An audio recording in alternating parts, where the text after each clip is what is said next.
I had multiple sugar DDDs behind my boyfriend back. I'm a 20-year female Asian. My parents immigrated from Korea to the States when I was 4. My dad became an alcoholic when I had just started school. He would come home drunk every other night, yell at me and mom about how we ruined his life. He would come to my room when mom wasn't home and have me suck or jerk him off. He told me to do it if I loved him, but it had to be kept secret. This went on for 2 years. I didn't know it was wrong. My mom still doesn't know to this day. They got a divorce when I was 11. My dad distanced himself from us and started staying out a lot. It was years later I found out that he was cheating on my mom. Mom got full custody and we moved away. She struggled a lot. She made sure I was eating healthy, had enough money to hang out with friends, and bought almost anything I wanted, all to keep me happy. She worked a lot and on every holiday to provide for me. I could hear her crying sometimes after she puts me to bed, but I didn't understand the pain and heartbreak she was going through then. 3 years later she met and married an amazing man who I now call Dad.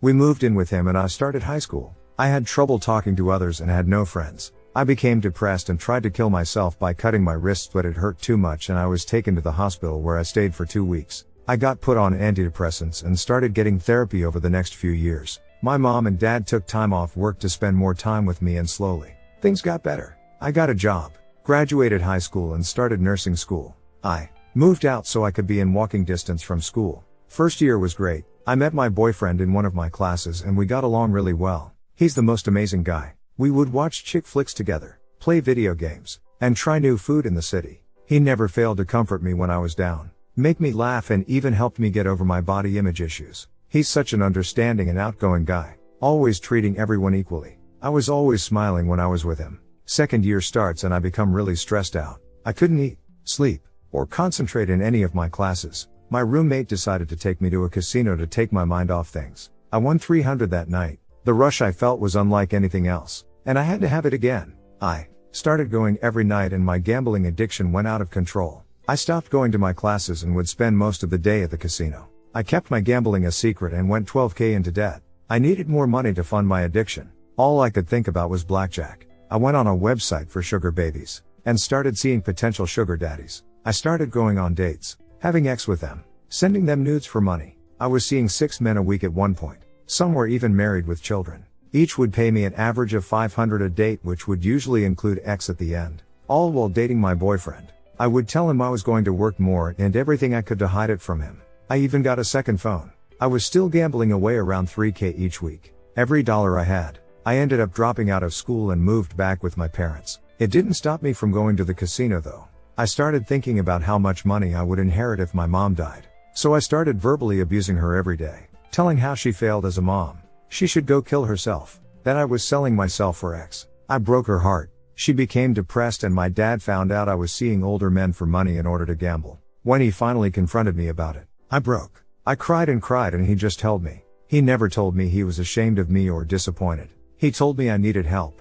I made an appointment with my psychiatrist and he decided to stop one of my antidepressants, Abilify. He said it was known to cause a gambling addiction. Over the next few days I stayed home with my parents and the compulsive thoughts slowly faded away and I start becoming self-aware. I slowly realized what I've done and how clouded my mind was. I got rid of my second phone and never saw any of my sugar daddies again. I took my dad with me to every casino I've been to in order to ban myself. I apologized to my mom and she forgave me. I spent another month telling myself I could still date my boyfriend. I loved him so much, but what I did is unforgivable. Breaking up with him was so hard. I couldn't even look at him. He even asked for another chance. The pain in his voice is something I can't forget. I never ended up telling him that I cheated, lied, any of it. I couldn't tell him. I didn't want him to hate me or get trust issues. It was really selfish of me not to tell him. I still don't know if I should. It's been a few weeks since the breakup and I still miss him. But he deserves a lot better than me and I really hope he finds someone as great as he is. It's been hard but I'm working full time to pay off my debts and my parents have been so amazing and supportive. I'm so thankful I have them. I know I'm a shit person. I'm disgusted at myself and feel dirty. I truly regret what I've done but I can't do anything to change what's happened and it's so hard to move past it. I have a hard time thinking about the few months I lost myself and really wish I could just put the past behind me and not let the thoughts bother me. I remember telling myself that I would never sell myself for X or cheat when I was younger. I feel like I ruined my life. It's been making me depressed and makes me think I don't deserve to live. I will never tell anyone of what I did. Beside my parents, nobody knows that I was a sugar baby, cheater, and had a gambling addiction. To everyone I've hurt, I'm so sorry. I can understand that you'll never forgive me because I can never forgive myself. Get tested. If something turns up, tell your boyfriend. You owe him that at least. Your ex-boyfriend is probably beating himself up thinking he's done something wrong because you are too much of a coward to tell him the truth. You need to tell him the truth so he can heal and move on. You made him sound like a great guy. Don't you think he deserves to know it wasn't his fault? Let me be brutally honest with you. Until you deal with all the childhood sexual abuse from your dad, things like this will keep happening. There is a good reason you are depressed and keep making reckless, self-harming decisions. If not to your parents' mom and new dad, open up to your therapist. Your decisions will become clearer once you start confronting the root of some of the subconsciously driven life choices. It isn't just the Abilify. Trust me, I know and have been there. The Abilify just made it 10 times worse. Also, you are not a terrible person. You're a hurting person who made some bad decisions under the influence of a prescription that gave you bad side effects. You are not dirty. You are not worthless. And you shouldn't beat yourself up over this. You're making good decisions now and you're working to fix your mistakes. That is all any of us can do, and you're doing an awesome job. This may not be popular, but I would not tell your ex. People break up all the time because the relationship just wasn't what they wanted right now. There is no reason you need to bare your soul to him unless your gut is telling you to. Sometimes, people are hurt worse knowing than not knowing. People are often confused as to why someone broke up with them. That is common and it passes. If he isn't the one and you weren't planning on getting married in the near future, there is no need to potentially traumatize him by telling him all the details. He may be happier and psychologically more stable if he never knows. Do what your intuition is guiding you towards, but know that automatically telling someone everything isn't always best. You're wise to think about this before saying anything. Second story. My boyfriend and I met 7 months ago and we made it official 4 months ago. When we first started seeing each other, he told me he had slept with his girl best friend. Keep in mind this was first year of university, so they have known each other for less than a year. I was fine with it because it was before we met, but it was a bit uncomfortable to me. Seeing her all the time and watching them interact together was annoying. They're quite playful, always making fun of each other jokingly, making inside jokes all in front of me, and sometimes it made me feel like I wasn't even there. But at the end of the day, I had no real reason to be mad. A couple months in, I found out they used to cuddle together in bed and fall asleep together, as well as the one time they slept together. That made me feel quite weird because in my opinion, it's more intimate than just sleeping together once. He told me they were both in a bad place and it was just for comfort, but I was still put off by it. I kept my feelings about their friendship to myself because I wanted to like her and not make things difficult for my boyfriend, but she wanted to be really good friends with me oddly and invited me to have drinks with her one night. It was all fine until she told me a couple details about when they slept together, about my boyfriend and his ex, all without me even asking. I brushed it off during the time, but I've thought about it more and more, and wow, I am so disgusted and livid. I don't understand why anyone would do that. Then I finally told my boyfriend I didn't like their friendship and asked him to just be cautious of how he interacts with her when I am there, but didn't tell him the details of when her and I met. I specifically told him not to tell her because I didn't want her to think I hated her, which then of course he did without even asking me. I felt that further proved my point and he put her before me. Her response was that I have no reason to be uncomfortable and she doesn't understand at all why I would feel this way and that their friendship is completely normal. I felt that she completely dismissed my feelings and I don't understand how she thinks I am overreacting. Wouldn't anyone be uncomfortable in my shoes? So I unfollowed her on most social media. Anyways, I started thinking about it a lot again last night and my blood started to boil so much and I ended up ranting to my boyfriend about everything. Obviously there's a small bit of jealousy. Why does he have to be best friends with her? He hasn't even known her for a long time. Why does a photo of them have to be his profile pic and whatnot? However, I think most of my frustration is quite justified. I just don't know what to do. Whenever I think deeply about it, it makes me push him away. The image of them having X makes me want to puke, but now I have these details I didn't ask her. She's still his best friend, so there's no real solution. To be clear, I never asked him to stop being friends with her and I never would. I just feel so uncomfortable with them being best friends. Not only because they have slept together, but because I feel like she's been disrespectful towards me. I am sorry this was such a long post, but what should I do? I obviously don't want to break up with him over this because I know there's actually nothing there between them and he loves me a lot. He's quite worried right now since I am not speaking to him. But whenever I think about it, I can't help but be cold to my boyfriend and be pissed for a while, which isn't very fair to him. What would you do if you were me, or what do you think I should do?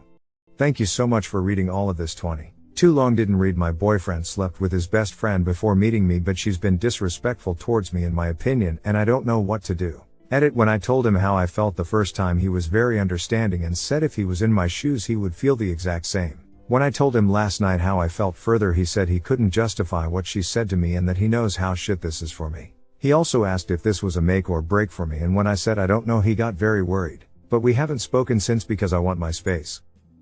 Third story. My partner cheated on me, but I feel like he is getting more support and I am getting more blame. I 30 male have been with my fiancé 33 male for over 5 years and got engaged earlier this year. We were in an open relationship, but everything had to be approved ahead of time. He went away for a month for work and wanted to hook up with someone. I wasn't super comfortable with it, but he guilted me into agreeing. We set boundaries of what was allowed and what wasn't, and he broke all of those boundaries and lied to me about it, and so I consider that cheating. When he got back, I asked him to cut contact with this person, but he refused, saying they are friends and I cannot control who is he friends with. We agreed to close the relationship and see a therapist. Through talking to the therapist, we uncovered deeper problems and that he did what he did because he was unhappy with certain parts of our relationship. I have been working hard for the past few weeks to try to be a better partner, but I also found out that he has been continuing to talk to the guy this whole time when he agreed to stop while we were in therapy. After I found out, I was really upset and he agreed to cut contact but wasn't happy about it. We had another session with the therapist yesterday, and when he told her I made him cut contact, she said that was a red flag that I made him do it. This comment is what has been bothering me the whole time. To me, it was a no-brainer. If he cheated on me, he needs to cut contact with that person if we want to continue the relationship. So the red flag for me was him not agreeing to it and fighting it so hard. I feel like after everything that happened, I am taking all the blame for not being a good partner to cause him to cheat, and he is receiving more support than me. And I know I need to be better, and I've been trying hard. While he was still talking to them behind my back, and being told that making him cut contact was a red flag really upset me and is making me question whether that was a reasonable thing to want now. I feel like I just want some support and some validation for how I feel, and I have not been able to get that from anyone. Too long didn't read my partner cheated, but I feel like I am at fault and he is the victim, and I am bad for wanting him to cut contact. Edit. A lot of people have interpreted that the therapist's comment about the red flag was that my partner didn't offer to cut contact on his own. That was not what she meant. She specifically said he shouldn't do something he doesn't want to if he feels I am making him to do it. We have agreed to close our relationship and don't have plans to reopen it. He has willingly agreed to stop contact. Fourth story. Husband suddenly jealous of son's father. Too long didn't read. My husband seemed to be okay with how I interact with my son's father. Until tonight, when he suddenly became pissy about a meal we had with him. I have 35, have a 12-year-old son with my ex. I'm 37. He is my only child, and my husband and I have no children together. I haven't been with since the kiddo was 2. We have a really good co-parenting relationship and friendship. I've been married to my husband M38 for nearly 7 years. We were friends for a few years before starting a relationship and getting together. So he's been around for quite a while, and I thought was used to the way things are between me and my son's father. He's never once said anything about how we interact, or acted weird uncomfortable about it. Until tonight. My ex married a fantastic woman a few years ago who we all, my son most importantly, adore. And they have a little girl 112. I've always been really pleased with how well we all get along and co-parent together. We can happily get everyone together. And everyone always gets along. We can all celebrate the kiddo's birthday together. And occasionally holidays. Until tonight, due to circumstances out of anyone's control, my son didn't do his usual every other weekend with his dad last weekend. Today, my son and I were very close to my son's dad's house to do back to school shopping, which is an hour drive from my house. So we met up with him and the baby for an early dinner. My husband was unprecedentedly pissy about it tonight when we got home tonight. He knew about it beforehand. I told him last night while I was texting my ex to make plans. We've done similar things in the past, getting together whenever one of us is in the area of the other. He's never had a negative reaction to us spending time with my ex. Until tonight, we did the usual sharing of our days when I got home. And seeing my ex and the baby was only a small part of it, honestly. I talked more about the interesting cars that we saw along the way than details about the meal, our interaction. Yet he shut down after, and made several petty quips. That is after I asked him to hand me my charger. He snapped back, "Why don't you ask son's father to give it to you?" After awkwardly laughing it off at first because he's never acted like this before, so I thought it was a weird joke. I flat out asked him if he had an issue with me seeing my ex, and he very angrily said, "If you don't see what the problem is, then I can't talk to you anymore." Then he went to sleep. I am dumbfounded. I don't think I did anything wrong. It wasn't anything that hasn't happened before. I could possibly understand him thinking it's weird being uncomfortable with how well we get along in general, except that he hasn't ever once given even a hint that he felt like that for so many years. I don't want to change anything between me and my son's father. We get along well, and everything works well, but obviously, I don't want my husband to be uncomfortable about the relationship we have. I don't know how to go forward. Please give advice. Hit like If you enjoyed this video, consider subscribing to our channel.